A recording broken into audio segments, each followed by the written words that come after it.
Well, as the coronavirus spreads to more countries, the CDC says there are now 60 cases or thereabouts in the U.S., but that may grow significantly higher.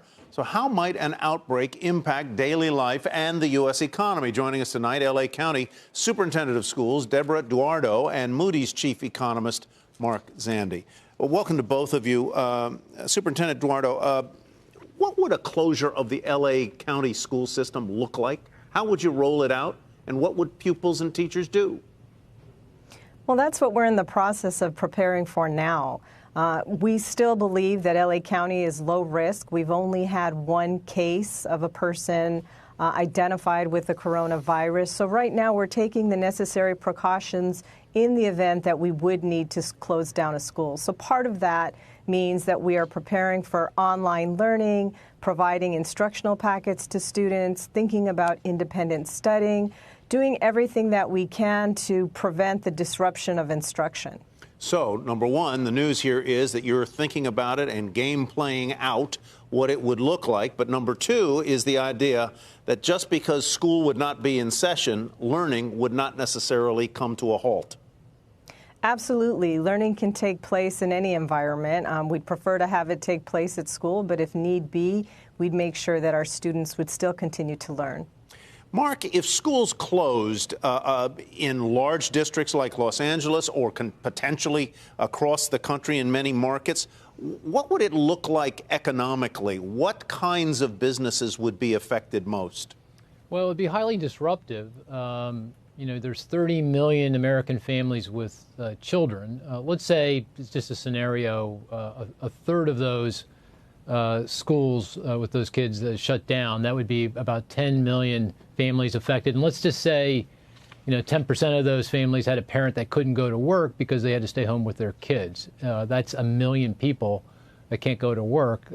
That's a lot of jobs. That's a lot of income. And that doesn't count the other parents who probably have to get home sooner and because they can't work as long as they have to come and relieve their caregiver. So it would be, I think, incredibly disruptive. And then, of course, you have to ask yourself the question, well, if we're shutting down a lot of schools, what else is not working? What's going wrong here? Because that's a pretty drastic step. So I think in that kind of a scenario, it would be pretty tough on this economy. It feels like we'd be in recession. Debra, forgive me for spending another moment or so with Mark. As you do your modeling now of the U.S. economy, the global economy, and most pointedly the Chinese economy, how are you revising your GDP outlooks? Significantly lower. Even before we thought this virus could jump to be a global pandemic and reach the United States, we had cut GDP growth for the first quarter down to about 1%. So just for context, the U.S. economy has been growing about 2% per annum pretty consistently throughout this expansion. So that's about half that. And at that rate of growth, if you're there for very long at all, job growth will be affected and unemployment will start to rise.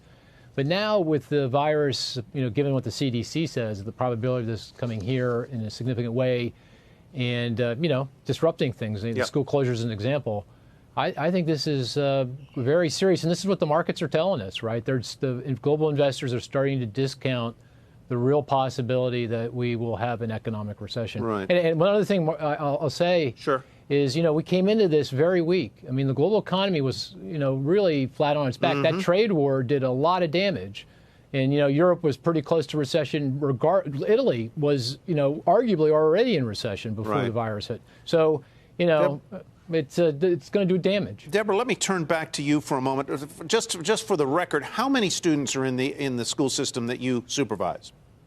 1.5 million students, K through 12. And you can imagine if those kids are not in school during the day. What are you hearing from parents and teachers? What kinds of concerns? What are they asking you about this? Parents and teachers just want information. They want the facts. They want to make sure that we are thinking about and preparing for in the event of schools need to close. But they also want to make sure that we're taking other precautions as far as teaching children to make sure that they're practicing good hygiene at school, that they're washing their hands for at least 20 seconds, that our countertops and doorknobs and desks are being disinfected and cleaned. They also want to make sure that their children aren't going to be stigmatized for certain areas of our county, in particular some of our Asian students.